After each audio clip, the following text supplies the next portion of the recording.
aujourd'hui. Et la chose que j'aimerais vraiment vous en parler aujourd'hui, c'est surtout de parler d'un crédit d'impôt qui est pour le don. Le don, c'est un crédit d'impôt. Et regarde, je sais que je vais essayer d'aller avec un exemple qui est très facile pour que les gens puissent comprendre. Et je prends un exemple facile qui est quelqu'un qui a gagné à peu près 55 000 exactement, 55 000 dollars. La personne a travaillé, son revenu brut c'est 55 000 dollars. Et là, cette personne-là n'avait pas de don. Mettons, quand cette personne-là n'avait pas pris de don, et la personne avait un remboursement, mettons, la personne avait un revenu, un remboursement de 54 dollars et 13. Et cette même personne-là, et si on dit, on va lui donner 1000 dollars de don, eh ben, 1000 dollars de don, donc la personne va recevoir 272 dollars. Donc ce 1000 dollars-là, on soustrait 200 dollars, les 200 premiers dollars, et on ne peut pas les passer comme crédit d'impôt non remboursable, mais c'est 1000 dollars moins 200 dollars. Même si c'est 10 000, c'est 10 000 moins 200 dollars. Donc on enlève les 200 premiers dollars et puis le reste, c'est un crédit d'impôt quand même assez généreux quand même, qu'on peut dire.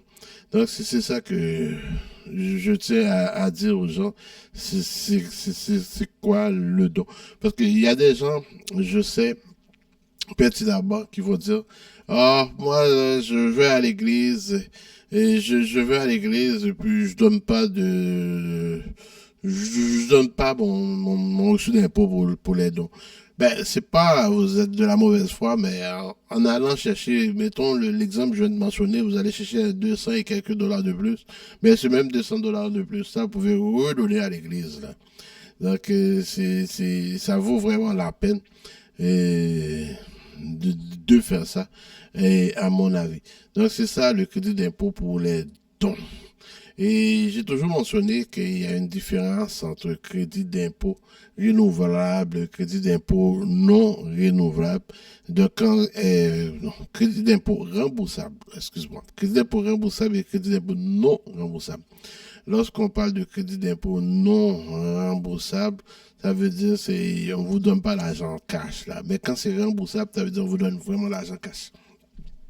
Je prends un exemple pour les frais de garde. Les frais de garde, c'est un crédit d'impôt remboursable. Remboursable, ça, c'est les frais de garde vous donnent vraiment un crédit d'impôt remboursable. C'est très important de savoir ça. Et vous savez, des fois, comme, surtout pour les jeunes parents qui ont des enfants en bas âge, et on a droit à, on peut déclarer ces enfants-là, ok. Et mettons, si le gouvernement, la façon que le gouvernement regarde ça, c'est le gouvernement regarde le revenu familial. Là. Le revenu familial, c'est ce que le gouvernement regarde. Et mettons, que ce soit vous deux ou bien une personne, mettons pour une personne, là, mettons, je vais prendre le revenu familial, mettons une personne, là, et mettons entre 0 à 24 110 dollars. Le maximum que vous pouvez réclamer, c'est 78% là. 78%. Donc 78%, mais remboursable, ça veut dire cash. Là. Cash, que veut dire que et vous payez des frais de garde pour 8 000 dollars, on va vous donner on va vous donner 720 dollars, ouais, c'est ça. Et c'est 720 dollars. Donc, c'est ce qu'on va vous donner là. Donc 780 dollars, oui. 780 dollars, c'est ce que je voulais dire. Donc, on va vous donner 780 dollars, comme dans le 1000 dollars que vous avez payé pour les frais de garde, on vous rembourse 780 dollars, 78%. Mais plus le revenu augmente, le taux du crédit d'impôt diminue. Le taux du crédit d'impôt diminue. C'est-à-dire que, mettons, entre 24 110 dollars et 42 515 dollars, et le gouvernement va vous rembourser 75% du montant donné. Là. Ça veut dire le même 1000 dollars et vous avez dépensé pour faire garder votre enfant. Et on vous donne 75%, ça veut dire 750 dollars. On vous donne 750 $. Et puis entre 42 000 et puis 44 000, et c'est 74%. Pourquoi que je tiens à mentionner ça? Eh bien déjà, et pourquoi que l'année passée, j'ai déclaré le même montant de frais de garde et puis j'ai eu plus d'argent que cette année? Ben, c'est vrai, c'est la même chose, mais l'année passée, et vous avez gagné 20 000 $, et ben, cette année, vous avez gagné 50 000 $. Donc, ainsi de suite, entre 44, 46 et 73, 45, 47, 72, 47, 48, 71%. Et entre 48 000, c'est surtout là qu'il y a un gros enjeu. Entre 48 000 $ et 116 000, là, c'est vraiment une grosse marge de manœuvre, là. Si le gouvernement donne 70%, il vous rembourse 70%. Que vous gagnez 48 805 $ et que vous gagnez 116 515 $, le revenu familial, on vous donne 70%. Ben, ça, c'est très, très important. Et entre 116 515 $ et plus, là, c'est 67%. Donc, en dépit de tout, et le gouvernement, là, même si vous gagnez plus de 100, dépasse plus de 116 000 $, on vous donne quand même 67% du taux de crédit d'impôt. Ça veut dire, c'est quand même, c'est quand même pas pire comme remboursement que je trouve là. Je trouve que c'est un remboursement vraiment, vraiment pas pire. Donc, c'est vraiment ça. Après ça, l'autre chose que j'aimerais retourner là-dessus un peu, l'autre chose que j'aimerais vraiment discuter avec vous, c'est l'impôt. L'impôt, c'est pourquoi, surtout les gens qui viennent d'arriver au pays, là. Les gens qui viennent d'arriver au pays, puis, parce qu'on parle d'impôts, c'est surtout quand on arrive des petits pays, là, comme Haïti, que les gens n'ont pas l'habitude de déclarer des impôts. Et puis là, je dis, ben là, c'est mon argent, pourquoi je suis obligé de déclarer les impôts? Pourquoi X, pourquoi Y? Ben oui, il faut déclarer les impôts. Non seulement c'est... Et déclarer les impôts, c'est une chose, mais je ne veux pas sauter toute d'étape. La première des choses, quand les gens arrivent en avant de moi, là, c'est surtout la première année, là, ils savent pas quoi faire, ils savent pas s'ils sont mélangés, c'est comme, c'est palette d'impôts, c'est comme si c'est palette d'intelligence artificielle, là, tellement sont mélangés. Qu'est-ce qu'on a vraiment besoin, là? C'est là que je voulais venir, là, tantôt. On a besoin de quoi exactement pour faire nos déclarations, c'est pourquoi exactement tout ça. Ben, regarde, on va commencer par regarder ça simple. Et tout ce que on a besoin pour faire des impôts, c'est des feuillets d'impôts. Lorsqu'on parle des feuillets d'impôts, regarde, vous avez travaillé. Donc, si vous avez travaillé, on appelle ça un T4. Au fédéral, c'est un T4. Donc, tout ce qu'on voit qui s'appelle un T au Canada, au Québec, étant donné qu'on est au Québec, il y a un relevé. Il y a un relevé qui va avec, là. Il y a un relevé qui va avec. Donc, il y a T4 au fédéral, mais il y a un relevé qui va avec. Donc, c'est ça, c'est très, très important de savoir ça. OK? Donc, ça prend un T4. Si on était à l'assurance emploi, là, mettons l'assurance chômage, ça prend un T4E. Là, autrement dit, je ne veux pas vous mêler trop avec des affaires de T4, T4C, T4Y, là. Mais la chose que vous devriez savoir, ça prend un formulaire, un feuillet d'impôt. Donc, ce feuillet d'impôt-là, c'est extrêmement important de savoir et c'est quoi ces feuillets-là. Et sinon, on saura jamais c'est quoi ces feuillets-là. Donc, ça prend vraiment des feuillets un petit peu partout pour savoir et c'est quoi qu'on fait exactement. Donc, c'est vraiment ça. Donc, le feuillet T4, si vous avez travaillé un travail autonome, c'est feuillet T4A et ainsi de suite. Donc, ceci dit qu'il faut savoir quels sont les feuillets qu'il faut avoir. Donc, et autre chose aussi, il y a ce qu'on appelle la date limite des impôts. L'impôt, ça commence, maintenant cette année, c'est le 24 février que ça a commencé. Mais il y a une date de fin aussi. La date de fin, c'est le, la date de fin, c'est le 30 avril, hein, à chaque année. Et c'est le 30 avril de chaque année. Donc, ça veut dire, il faut qu'on commence dès maintenant pour que quand le 30 avril arrive, pour que on puisse, et si le 30 avril arrive et que vous n'avez pas déclaré vos impôts et que vous devriez de l'impôt, vous allez être obligé de payer l'intérêt dessus. Et l'intérêt dessus et même des pénalités dessus. Donc les dates là, c'est extrêmement important c'est extrêmement important de connaître les dates là. Non seulement de les connaître, mais surtout de les respecter et les dates. Ok, donc c'est ça, c'est vraiment important. Et mesdames et messieurs, de savoir tout ça. Et la semaine passée, je pense que j'avais parlé des crédits d'impôt, les 6 crédits d'impôt que vous devriez connaître. Pour moi, extrêmement important. Et je vois 14h15 est déjà arrivé.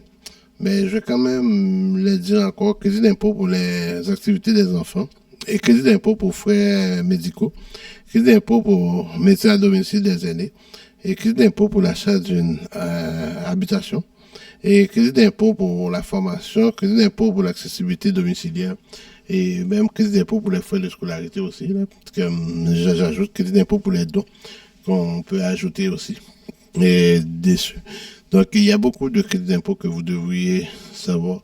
Et c'est ça là, ça n'a pas de prix. Et pour moi. Donc, c'est dit que, et pour aujourd'hui, ça va être beau, ça va être tout. Et puis, je vais dire un petit bonjour, ok, bonjour, allô, ok.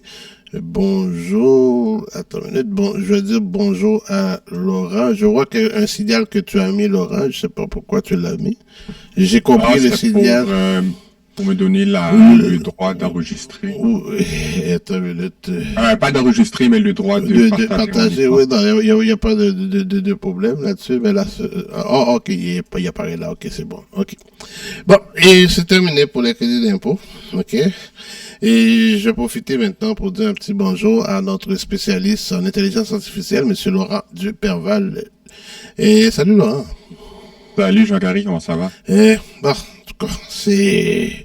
Je dis, là, toute la semaine, là, j'étais pas bon. J'étais pas bon. Ah, j'étais pas bon. C'est le premier qui me dit ça. C'est quand je dis que j'étais pas bon, là, j'étais pas bon, là. C'est comme hier, là, à 5 heures, là, je finissais ma journée, là, j'étais hâte, là. Mais quand dimanche arrive, je sais pas. Depuis dimanche 14h arrive, là, j'ai toute l'énergie du monde. Ouais. Bon. Ça, c'est un signe d'autre chose, mais on pourrait en parler. Je sais pas c'est quoi le signe. En fait, je me demande si c'est pas relié au changement d'heure qu'il y a eu en début de semaine et que, parce que t'es pas la première personne qui me dit que cette semaine a été plus difficile. Ah, non. Malade. Pas que ça soit malade pas à peu près, là. Oh, malade? Oui, c'est okay. Malade pas à peu près, là. Je suis malade. Même ma femme a dit, je ne prends pas de congé aujourd'hui. Je dis, je ne peux pas prendre de congé. Laurent ne prend pas de congé. Vladimir ne prend pas de congé. Willy ne prend pas de congé. Sandra ne prend pas de congé. Les gens, ils ne prennent pas de congé. Moi, je ne peux pas prendre de congé, là.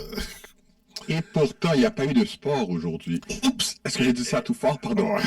Il m'a appelé, et peut-être, en tout cas, il était en difficulté, là. Ah, c'est correct. Ça arrive. Je taquine. Ça arrive, mais regarde, là, à la place de parler de sport, on a parlé d'impôts. Ouais, et pour beaucoup de gens, c'est peut-être plus intéressant ou plus important. Peut-être pas plus intéressant, mais plus important. Plus important. Donc, c'est ça l'objectif. Et surtout dans la période des impôts comme ça, on essaie vraiment, là, mon agent, mon comptable, là, je mets l'impôt un petit peu de priorité pour les gens, là. Les gens s'attendent à recevoir des conseils judicieux en impôts et en intelligence artificielle, bien entendu. Oui. Et aujourd'hui, on va parler d'intelligence artificielle et, comme d'habitude, Souvent, lorsque je parle d'intelligence artificielle, je parle uniquement des compagnies comme Google, OpenAI, Mistral aussi en Europe, mais et des fois, je parle aussi de ce qui se passe en Chine. Mais je pense qu'on ne sait pas que une des grosses compagnies en intelligence artificielle, mais qui travaille surtout dans le domaine de l'entreprise, est canadienne. Et je pense qu'il y a beaucoup de gens qui ne savent même pas que cette compagnie existe parce que elle travaille plus au niveau pour aider les compagnies à développer des solutions basées sur l'IA au lieu de vendre des produits à au commun des mortels. Et la compagnie s'appelle Cohere, C-O-H-E-R-E, et ils font des outils qui sont, à ma foi, pas mal. N'étant pas une grosse compagnie, je ne l'ai pas souvent utilisé. Je l'ai testé de temps en temps et la dernière fois que je l'ai testé, ce que je n'avais pas vraiment aimé, c'est que je posais des questions en français et lorsqu'il me répondait en français, le français est un petit peu boiteux. C'est-à-dire, il y avait pas. En fait, je vais même donner un exemple. À l'époque, je l'avais utilisé parce que je faisais des tests de comparaison de ce qu'un outil, de ce que les outils répondaient à une requête. Et la requête, c'était, je vais juste essayer de la retrouver. La requête, c'était joue le rôle de boxeur qui va rencontrer son adversaire la veille de match de boxe. Tu as le droit à 3 phrases pour intimider ton adversaire. Qu'est-ce que tu dis?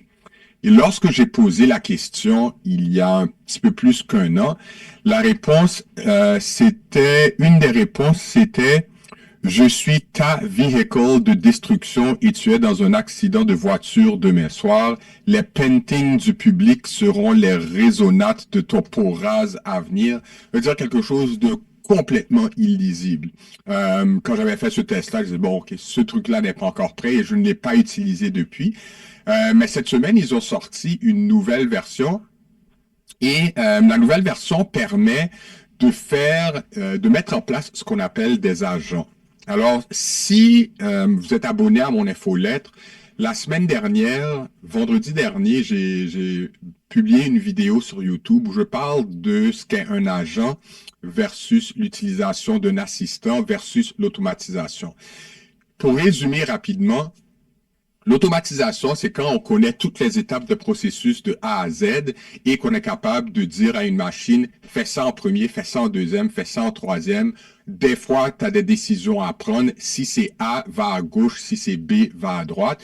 Mais tu sais où tu commences et tu sais où tu veux finir. Un assistant, ça c'est souvent ce qu'on fait avec l'IA. Donc, notre utilisation de ChatGPT, Gemini et compagnie, c'est souvent basé sur, c'est une manifestation de l'utilisation d'un assistant. Donc, on ne sait pas exactement où on veut aller, on ne sait pas exactement c'est quoi la bonne réponse. On pose des questions à l'IA, on demande à l'IA de faire une partie du travail et c'est un échange.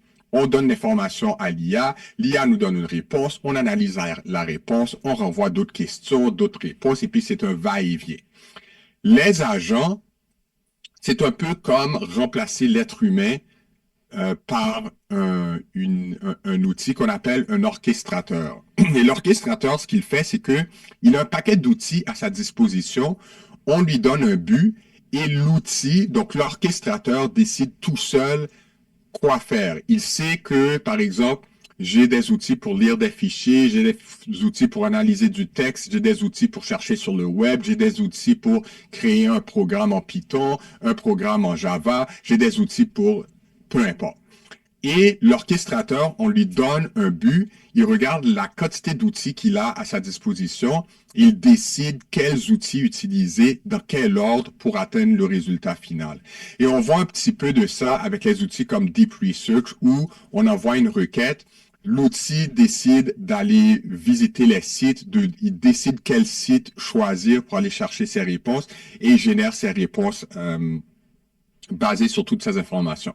Mais Cohere a lancé une nouvelle version qui s'appelle Command A qui aide à mettre en place des solutions comme ça. Donc, d'être capable de créer des agents qui sont autonomes, qui sont capables de prendre des décisions tout seuls pour arriver à un résultat. Et la raison que j'en parle, c'est vraiment parce que c'est une compagnie canadienne qui fait pas mal de bonnes choses au niveau de l'IA, mais on ne le sait pas. Donc, si vous êtes en entreprise, par contre, c'est peut-être une compagnie. Je sais qu'il y a beaucoup de gens ces jours-ci qui hésitent à vouloir utiliser les produits américains. Bon, pour le moment, c'est encore les meilleurs, mais Cohere, c'est une compagnie canadienne, donc vous pouvez aller voir leur site, cohere.com, voir ce qu'ils offrent et voir est-ce que c'est quelque chose qui pourrait s'intégrer dans ce que vous faites, dans les outils que vous utilisez, plutôt que d'autres outils, si c'est ce que vous voulez faire. Donc, ça, c'est Cohere. Parlant des agents, il y a le PDG de Anthropic, donc la compagnie qui fait Claude, qui est un des meilleurs outils pour la programmation, qui a dit que il prévoit que dans 6 mois à 1 an, 90% du code sera fait par intelligence artificielle. C'est-à-dire que au lieu que ce soit les humains qui tapent les lignes de code les unes après les autres, ça va être les IA qui vont le générer. Ce que l'humain va faire, c'est guider l'outil pour que l'outil donne les meilleurs résultats possibles. Et après ça, ben, les derniers 10%, derniers 20%, ben, c'est l'humain qui va le faire. Et souvent, c'est ce qui prend le plus de temps lorsqu'on crée des programmes, c'est que il y a tout le temps une base qu'on appelle en anglais, on appelle ça le plumbing, donc la tuyauterie. Il y a des affaires que c'est pas vraiment intéressant à programmer. Aller chercher des trucs sur le web, écrire des fichiers, gérer la mémoire. Il y a des trucs qui sont pas intéressants. Là où ça devient intéressant pour un programmeur, c'est quand on commence à rajouter des choses par-dessus toute cette tuyauterie, donc tous les éléments de base. Et ce que Amodei dit, donc le chef de Anthropic, c'est qu'il dit que 90% de ce qui sera fait en programmation risque d'être fait par intelligence artificielle, ce qui va amener des changements importants au niveau de cette discipline où on pensait que c'était un endroit où l'IA ne serait pas capable de faire ce qu'un humain fait. Mais avec les modèles qu'on a présentement, on voit que ce n'est pas le cas. En fait, l'IA est capable de faire presque tout. Et ça, c'en est un où le code est produit beaucoup plus rapidement. Il faut faire attention, il faut savoir ce qu'on fait aussi, parce que ça peut générer du code qui va causer des problèmes.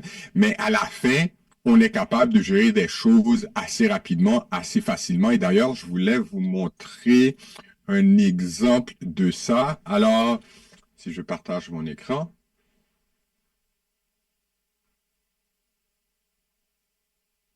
Ça, c'est un jeu et il y a beaucoup de gens, c'est ce qu'ils font maintenant avec les outils de programmation par IA, c'est qu'ils créent des jeux. Et le jeu que je montre présentement, c'est quelqu'un qui a fait une simulation de l'atterrissage de SpaceX, donc la fusée de SpaceX, le faire atterrir et se faire attraper par les espèces de baguettes pour le redéposer sur la plateforme d'atterrissage. Et ça vient avec... Oh, j'ai oublié de partager le son. Il avait fait une première version, on lui a demandé de l'améliorer, il a fait une amélioration et après ça, il a fait une dernière version cette semaine où c'est essayer de le faire atterrir sur Mars. Et de quoi ça a l'air? Ben, c'est très simple. Donc, je le montre ici. On l'envoie et on a juste à peser des flèches pour le faire se tasser d'un côté ou de l'autre. Et puis bon, de toute évidence, moi, je ne sais pas vraiment comment le faire fonctionner. Et puis, boum, voilà. Donc, c'est juste ça. Mais il y a des tas de gens qui ont créé des petits jeux comme ça. Et il y en a même un, j'ai oublié c'est qui. Je l'avais noté, mais j'ai oublié de le mettre dans ma liste à présenter aujourd'hui. Le jeune, il a fait un jeu, il l'a mis sur le web, il a commencé à le vendre et je pense qu'il fait au-dessus de 100 000 dollars par mois avec les gens qui payent pour jouer à son jeu. Et c'est quelque chose qu'il a fait assez rapidement et basé sur le feedback qu'il reçoit des gens qui l'utilisent, ben il rajoute des fonctions, rajoute des fonctions, rajoute des fonctions.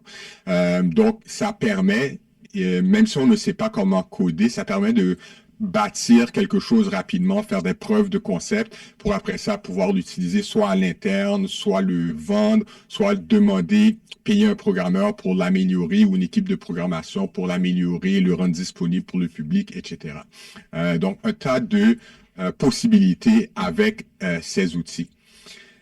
Le Google a annoncé plusieurs améliorations cette semaine. Ils ont entre autres annoncé un produit qui s'appelle Gemma 3. Gemma, c'est une version de leur modèle d'intelligence artificielle, celui qu'il y a avec Gemini, sauf qu'il est plus petit et on peut l'installer sur des PC ordinaires ou même des devices, des appareils plus petits. Donc, ils veulent éventuellement qu'on puisse l'utiliser dans une application qu'on mettrait sur un téléphone, sur une montre intelligente ou quelque chose du genre, parce qu'ils sont très petits, mais ils sont très forts, ils sont multilingues, donc ils comprennent français, anglais, espagnol, etc. Il y a certains modèles qui sont capables de comprendre des images, d'analyser des images, mais ça ne demande pas énormément de puissance, ça ne te demande pas des machines à 10, 15, 50 000 dollars pour le faire rouler. Et ils le rendent disponible en mode ouvert, c'est-à-dire que n'importe qui peut aller et l'installer sur sa machine et l'utiliser.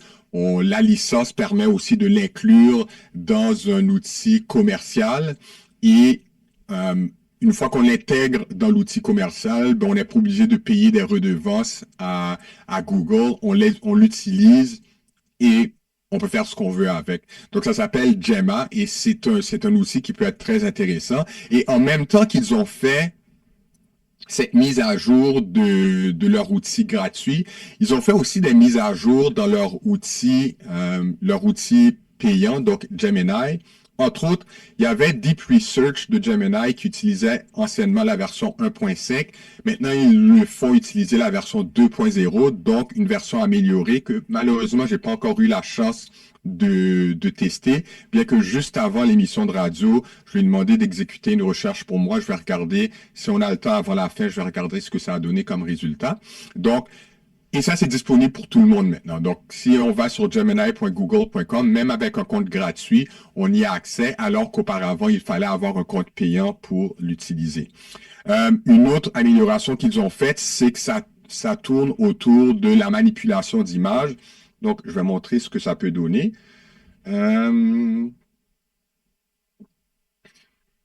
Alors, dans cet exemple, quelqu'un a pris une photo et la photo est dans le noir et il a demandé à l'outil de Google, donc Gemini, de prendre cette photo qui est une photo de nuit et la convertir en photo de jour et Gemini a produit quelque chose comme ça. Donc, c'est vraiment assez phénoménal et assez surprenant ce que c'est capable de faire ce que ça peut donner comme résultat. J'en ai un autre qui est, où est-ce qu'il est? Ici, oui, voici un autre. Alors lui, ce qu'il démontre, c'est qu'on peut prendre deux images et se demander de les combiner. Et ici, on voit le jeune homme qui tient la bourse ici qu'on avait mise comme dans la photo. Ça veut prendre une image qui existe déjà, faire des modifications. Donc dans ce cas-ci, remplacer la mitraillette par par un fusil à eau. Oups. Il y en a une autre ici où on peut effacer des gens dans une image. Et ici, on a les images en noir et blanc, on veut les rendre en couleur. On peut le demander à Gemini de générer les images en couleur. Et tout ça, c'est disponible gratuitement dans ce qu'on appelle le AI Studio, donc Google AI Studio. On peut y aller, c'est gratuit et le modèle qui le fait, c'est 2.0 Flash avec génération d'images et on peut voir ici ce que ça peut faire. Un des problèmes que les gens reprochent aux outils qui génèrent des images, c'est que le texte est illisible, mais avec la nouvelle version, on peut prendre on peut lui demander de générer du texte et il génère du texte qui est très lisible, qui a peu d'erreurs. Donc, dans ce cas-ci, il y a une petite erreur ici. La génération de texte avec, donc ici on voit que le avec n'est pas, en fait ce mot-là n'aurait pas dû être là, mais tout le reste y est et c'est très lisible. Donc ce sont encore une fois des améliorations, des choses qui rendent ces outils un petit peu plus faciles à utiliser, plus utiles que il l'était auparavant. Et chaque fois qu'on les utilise, chaque nouvelle génération va donner des meilleurs résultats. Pour ceux qui utilisent Perplexity, Perplexity a une application sur le web, bien sûr, perplexity.ai. Il y a également une application sur les téléphones, même Android et iOS, mais maintenant, il y a une application aussi pour Windows. Donc, quand on va sur le site de Perplexity, on peut télécharger l'application, l'installer sur notre ordinateur et pas être obligé de constamment aller sur le web pour faire des recherches avec l'outil. Et parlant de ça, oups, ma souris est tombée. Parlant de ça, il y a une recherche qui a été faite. C'est quand est-ce qu'elle est sortie? Je suis en train de regarder la date. Je pense que c'est sorti la semaine dernière. Et le 6 mars, donc à une dizaine de jours environ, le Columbia Journalism Review a fait des tests avec les outils de recherche par le web pour voir, par IA, pour voir est-ce qu'ils donnaient des résultats qui étaient corrects ou non. Et en particulier, ils ont fait quelque chose qu'ils disent que Google fait très bien. Donc, quand on fait une recherche sur Google, si on donne un extrait de document et on dit à Google, trouve-moi d'où vient ce texte, Google va le retrouver et il va te donner les bons résultats. Tu cliques dessus et tu te trouves au bon endroit. Et eux, ce qu'ils ont fait, c'est qu'ils ont pris plusieurs extraits de documents des extraits d'articles de journaux ou de publications et ils ont pris ces extraits-là, ils les ont donnés aux outils d'IA, donc Grok qui fait de la recherche, OpenAI, donc ChatGPT, Gemini. Ils ont testé un paquet d'outils qui font des recherches sur le web, Perplexity c'en est un aussi, et ils ont dit, trouve-moi d'où vient cet extrait. Et la majorité des outils n'étaient pas capables, ne donnaient pas les bonnes réponses. Mais non seulement ils ne donnaient pas les bonnes réponses, mais ils donnaient les mauvaises réponses et les outils le disaient avec beaucoup de certitude. Tu sais, quand tu parles à ton beau-frère qui raconte n'importe quoi et il te dit ça avec énormément d'aplomb, énormément de certitude, mais après ça, tu vas vérifier, tu réalises que tout ce qu'il a dit, c'est nul, c'est du n'importe quoi, il a tout à fait inventé. Ben, ils ont trouvé que les outils avaient ce genre de comportement. Donc, quand je dis aux gens d'utiliser l'IA, mais de toujours maintenir le côté humain, c'est ça.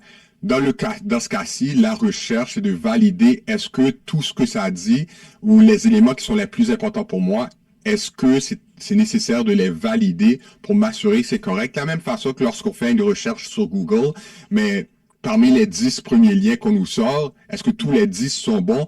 Pas nécessairement. Des fois, il faut cliquer, aller lire un peu, aller regarder pour voir est-ce que ça fait du sens ou non. Mais il faut penser à faire la même chose également avec les outils d'intelligence artificielle.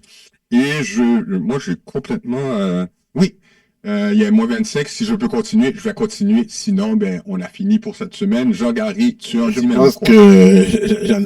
comme le constat que tu peux faire là, Sandra Casimir est déjà là aujourd'hui. OK. On va lui laisser un petit peu plus d'espace. Et OK, puis, je vais Willy juste Lebeau laisser. est également déjà présent. Notre OK. panéliste par excellence. Hein?